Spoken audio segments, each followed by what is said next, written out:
Okay, Chapter 5, Section 2, Enlightened Despots and other stuff from that period of time.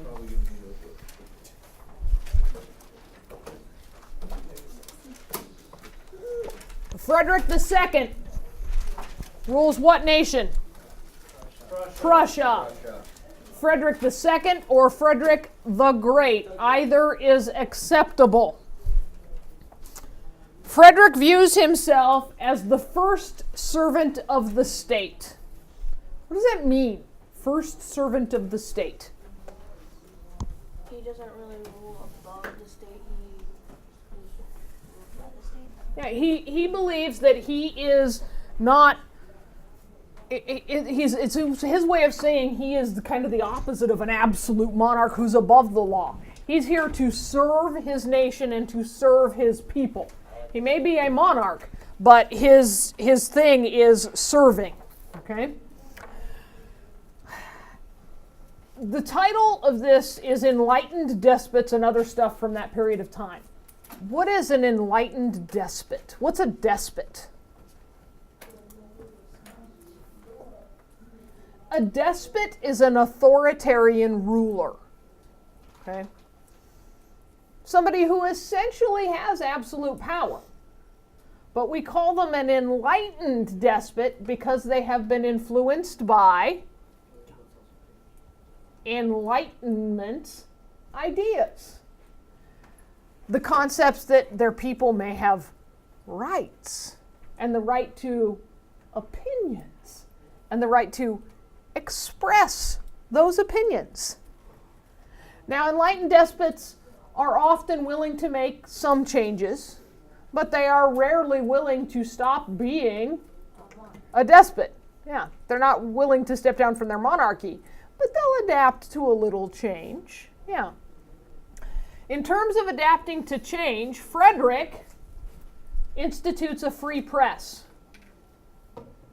No censorship. You could write an article in a paper in Prussia and call the monarch a big fat stupid pig and not get in trouble. Not get thrown into jail, not get executed, not get punished or harassed. That's unheard of. That is remarkable. Now, for some crimes, you're still going to end up in prison. But Frederick is, again, enlightened. And he institutes a policy that restricts torture. There's less torture under Frederick.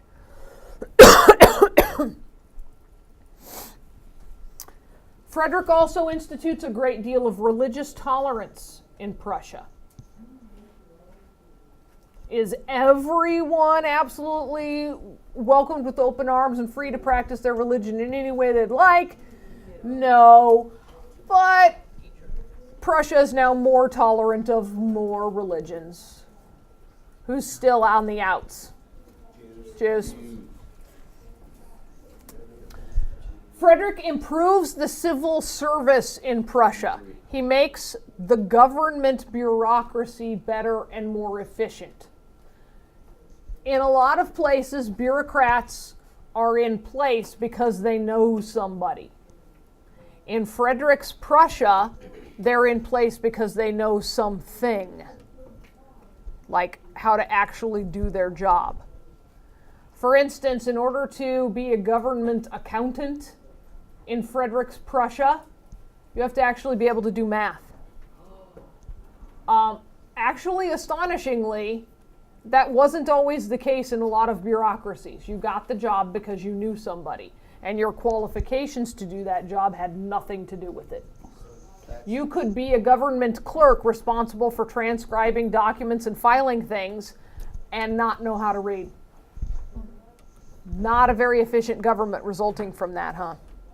How would you like to have a tax collector come to your door who can't count money or do math? I'd love it. That way I could rent them all. Yeah, except that what's that person's inclination always going to be? Take more, just to be sure they're covered. Okay.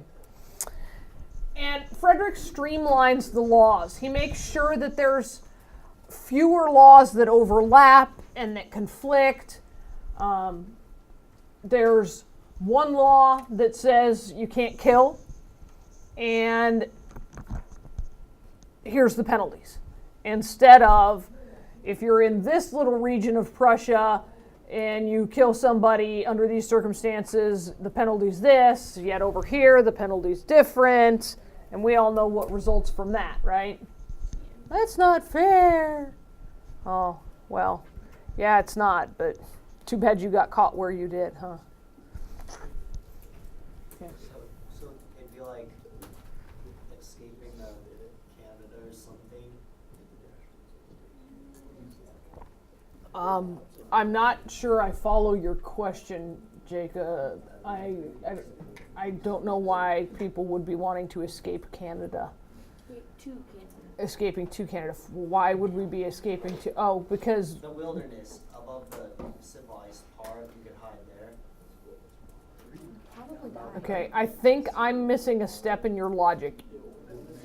Can someone help me understand, Sherman? It's like crime if you move from one part of Prussia to another, and then the consequences Oh. are different. It's like leaving Well, but the U.S. for Canada. the consequences are still what they are based on where you committed the crime. And eventually when you get caught, you still suffer those consequences. What I'm saying is that the speed limit on a federal highway is always 75 wherever you go now in Prussia, rather than in this town it's this amount and outside of town it's that amount, and then you cross the state line and it's a different one. It's set across the board. Okay, Joseph II rules what nation? Austria. Austria. Which makes him of what house? Habsburg. Where was Frederick? What house was he? Hohenzollern. Very good, Slazinski. Very good.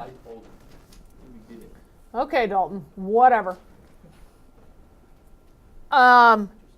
Joseph II is probably the most enlightened of all of the monarchs we're going to look at today. Okay? He by far institutes the most reforms and gives up the most power. Okay? He allows religious equality. And the choice of word is specific and intentional there. What did Frederick allow? Tolerance. Religious tolerance. I'll put up with you, but I'm not happy about it. Versus religious equality. Everybody gets treated the same. The remarkable thing is what's in parentheses there. Because Austria is predominantly what religion? Catholic. Overwhelmingly so.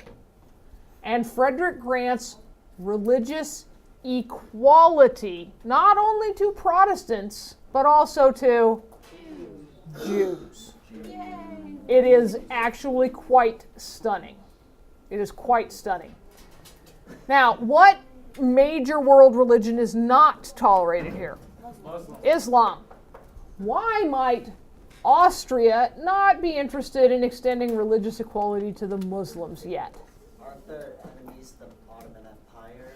Yeah, Austria, not a good history with the Ottoman Empire. Remember the whole croissant thing and the Siege of Vienna? Still some hard feelings going on there. Yeah, little resentment of the Ottomans. Joseph also institutes a free press. And his was really free. Really free.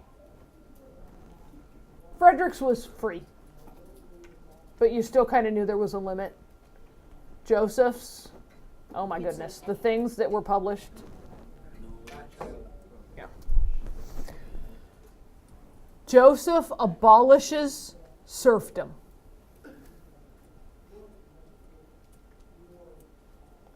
In Austria, there are no more serfs. There are no more people who are tied to the land. They all become free peasants. Who is unhappy about that? The nobles. The people who own the land that used to come equipped with free labor. And now all of a sudden they have this land and they're going to have to pay people to do stuff to the land? what? Is this real life? Is what the nobility's thinking. And who are they ticked at? Oh, very ticked at Emperor Joseph. Very ticked. You just messed up their retirement plans. Their 401ks are shot now. Okay? Without that free labor, it's terrible. It's terrible. They might have to actually do something. Joseph also, in instituting all of these freedoms in his nation, reduces the power of the Roman Catholic Church. Remember, Austria is a very Catholic nation. The church and its priests and its bishops and its cardinals had a tremendous amount of power within the Habsburg Empire. And that begins to go away under Joseph.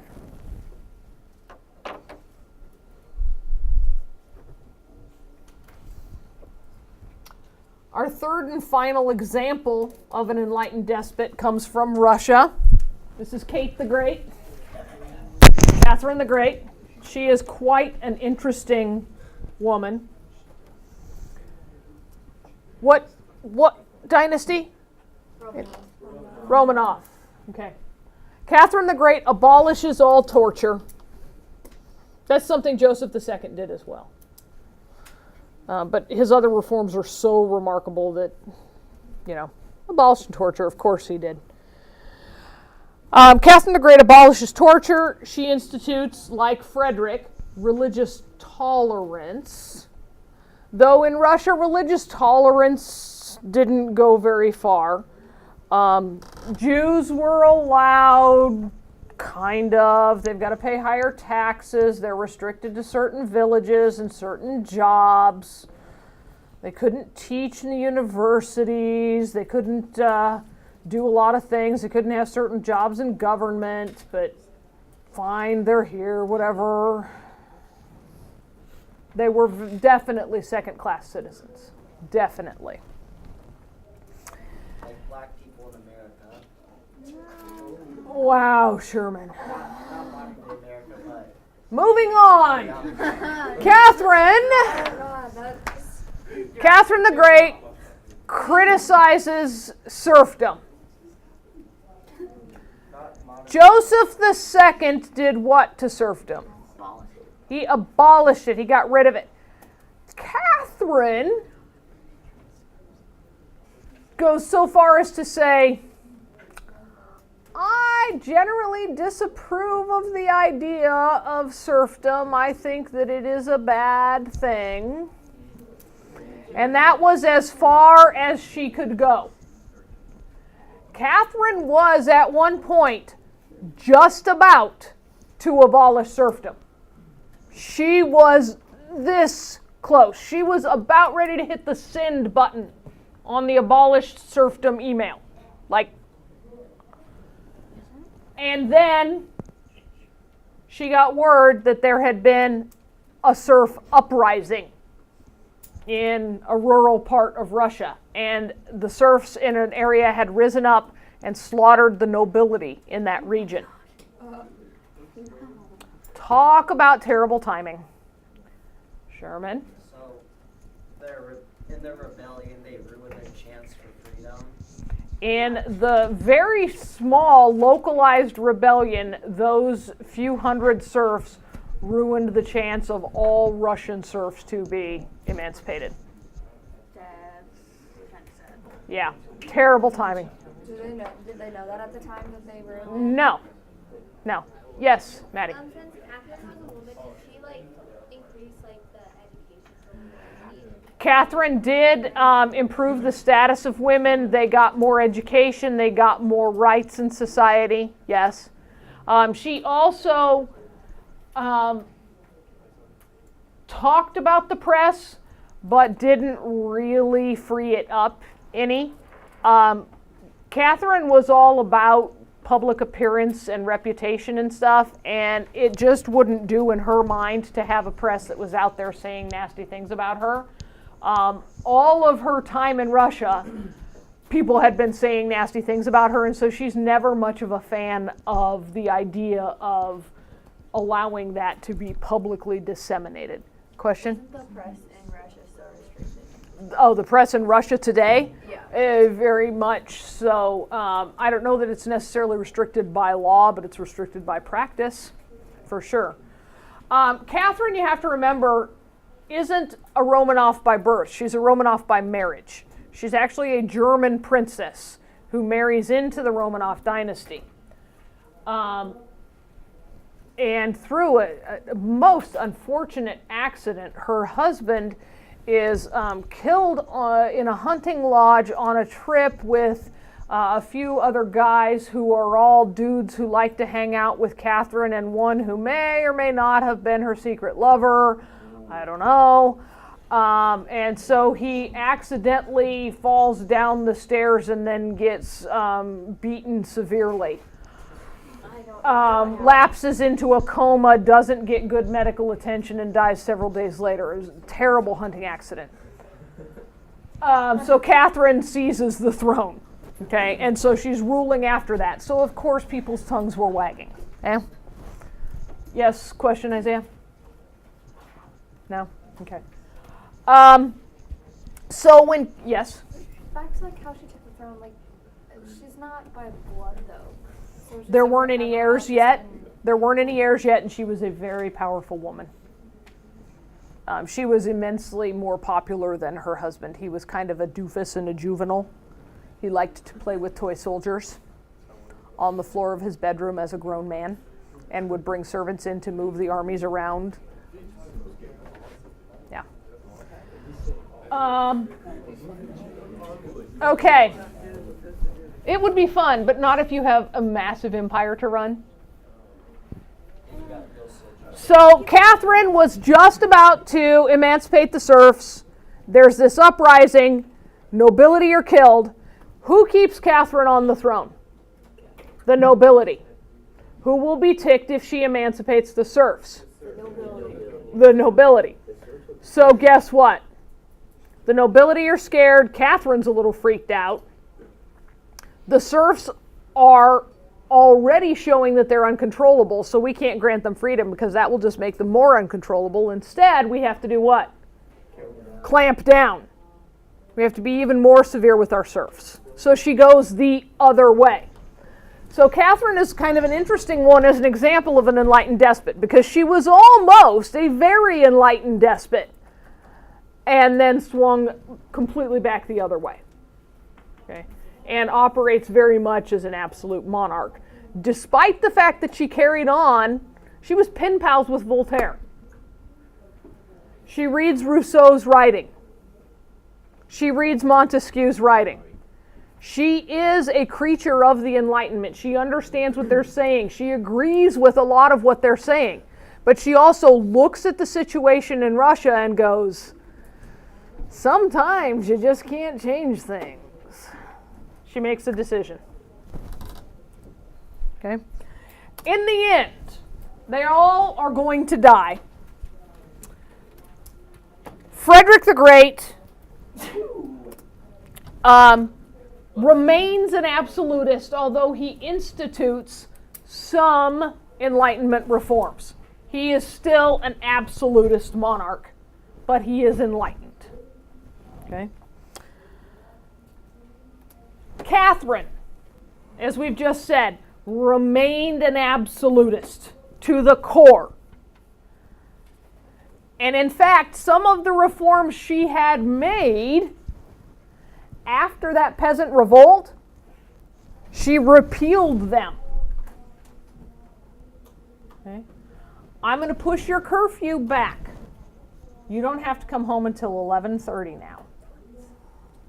You come home at 11:15, or I'm sorry, 11:45. You're 15 minutes late on the first night.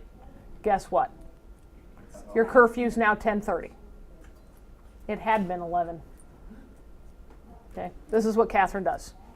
You couldn't handle the freedom, or even the thought of freedom, the potentiality of freedom, so now you get less freedom than you've ever had. Serves you right. Joseph II, his is the saddest case, possibly. Joseph maybe reformed too much too fast. Certainly too much too fast for the Habsburg Empire. And upon Joseph's death, every reform that he had instituted is undone. Imagine how much it must have stunk to have been a serf in the Habsburg Empire and have, for a few years, been free, been emancipated. And the emperor dies, and all of a sudden, oh, you're again tied to your land. But what? Grayson? Aren't you able to pay your way out of being a serf? Like pay the person that owns the land? In theory, in practice, not really. No. Would you go back to the original landowner that you were at? The odds are you'd never left the land. Oh, you just got paid, and then you weren't paid. In theory, yes. Okay. Quick nod to the arts in this time period, which are also influenced by the Enlightenment. Bach, Handel, Haydn, Mozart, these are all composers. The music they compose, thank you. The music they compose, we think of as what kind of music? Classical music. Okay? These are all classical composers. The composers who follow these guys are going to be known as romantic composers. Beethoven will be one of them. He starts in the classical period, and by the end of his career in his life, he has morphed and evolved and become a romantic composer. Had Mozart not died young, he very likely would have followed that same arc. But he dies, unfortunately, before he really even reaches middle age. Okay. Then, in terms of art and architecture and design, we have two styles called Baroque and Rococo. We're coming out of kind of a stark period of design where it's Gothic, it's very plain, it's very blocky, it's unadorned, unornamented, okay? It's like this room when you walked in on the first day and it's just blank concrete block walls, okay? And then we move into the Baroque period. A little more design, more ornamentation. There's frills on the tops of the columns. There's channels engraved into the columns. There's wood paneling on the walls. Things are fancied up a little bit more.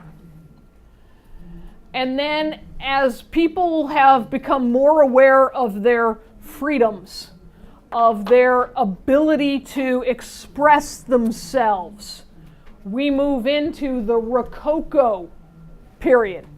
And Rococo is over the top. It is gilt everywhere. G-I-L-T. What is gilt? Gold paint and gold leafing. Over the top. There are cherubs everywhere. And where before it used to be just a plain frame, now it's engraved and carved, and there's flowers engraved in it, and they're covered in gold. And the chairs, instead of just being a chair, now there's curlicues on the arms, and the feet are fancy, and there's lions and animals carved into the bases of the table, and their table sits on porpoises, and here's the fireplace ornamentation. Instead of just a slab of marble, everything's carved, and it's just so over the top. If you walk into a place and it is just dripping in gold and marble and granite, immediately in your head you go, wow, this was built during the Rococo period, for sure. Did you have a question, Dalton? Yeah, I was just going to ask if, were these styles throughout all of Europe? Yes. Yes. Dylan. I know this is from the previous part, but can you define enlightened despot again? Enlightened despot. So a despot is an absolute ruler or an autocrat. Okay. But we add the enlightened part in that they have been exposed to Enlightenment ideas and understood and adopted at least some of them. Yes. When you say enlightened ideas, you mean like... Enlightenment ideas, all of the things that you did yesterday. So ideas from the scientific revolution, which led to the Theosophists. So Rousseau and the social contract, Hobbes, Locke, Montesquieu, all of these ideas that people have certain rights just because they're people. That people have the ability and should have the opportunity to choose their own government, that people should have the opportunity to express their ideas and discuss them. These were things that weren't things. Okay? You take them for granted because your Constitution is based on what these guys wrote and did, right? Yeah. I mean, when you were reading about Rousseau, were you thinking, oh my gosh, this is everything in the American Revolution? Locke, huge influence on the American Revolution. Bacon, reason? We can apply reason to life? What? No way. Okay? So, the scientific revolution starts kind of out of the Renaissance, really with Galileo, okay? And looking at asking questions and questioning what had been. And it is furthered by the Reformation, because the Reformation is all about questioning the status quo, right? Questioning the way things had been. And then as we discover new natural laws to govern things like gravity and equal and opposite reactions, okay? And we understand that there are things beyond what our eyes can see, as Leeuwenhoek and his microscope tell us, and Galileo and his telescope show us. We begin to understand that there may be things that exist beyond what we perceive intellectually as well. And so that spurs those Enlightenment thinkers. And all of it is built on the foundation of the printing press and the free and open exchange of ideas. And it all goes back to the beginning, guys. Yeah. It all ties back in. Sherman. I was just going to say, isn't applying reason to what you do sort of just human nature anyway, though? Not necessarily. People pretty much unquestioningly did what they were told to do up to the Enlightenment. I mean, there's always some who will question and argue and dissent. Luther, okay? But by and large, just surviving every day was enough of a task for humanity that they didn't have time to spend sitting and thinking about my condition in life and whether or not life should be this way. Life simply was, and if I wanted to get up tomorrow, I had to do everything I had to do all day today. And getting up tomorrow was as far ahead as I could think. It's only when we have the Renaissance, the Renaissance and the Black Death and the decreased population and people able to increase their standard of living and have a little extra time, and we don't need everybody working on the land to sustain society, that there are some like extra people who can do other things than just subsist. Once humanity advances to that point and people can actually spend time just thinking, that's where we get Theosophists and these ideas. And then they spread those ideas, and in the minds of the absolutists, contaminate people with those ideas. Because an absolutist is chosen by God. What do you mean you need to choose your own government? God chose me for you. Enough said. Discussion over. Right? And so we're going to enter a period of revolutions spurred by these Enlightenment thinkers.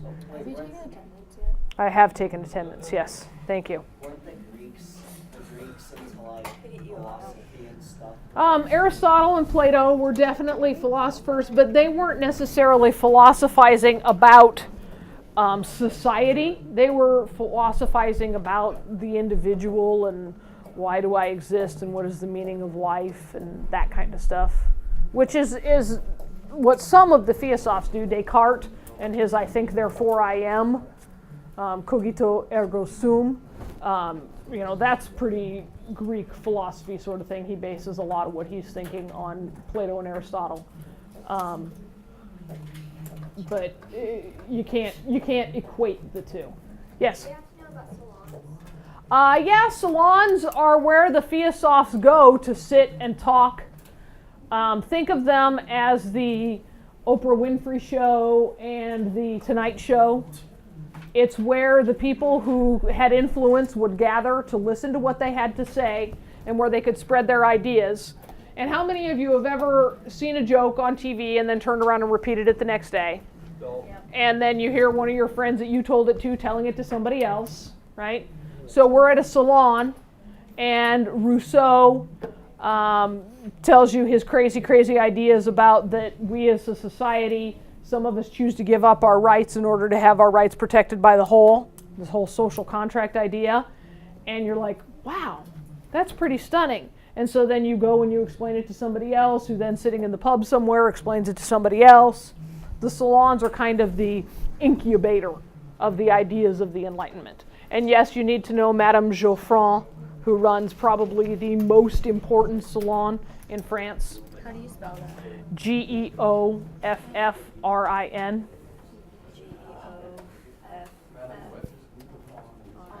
I-N. Geoffrin. Yes? Do you know about the Persian letters? The what? The Persian letters. No. You do not need to know about the Persian letters. So is the quiz only over sections 5-2? The quiz is over. 155152.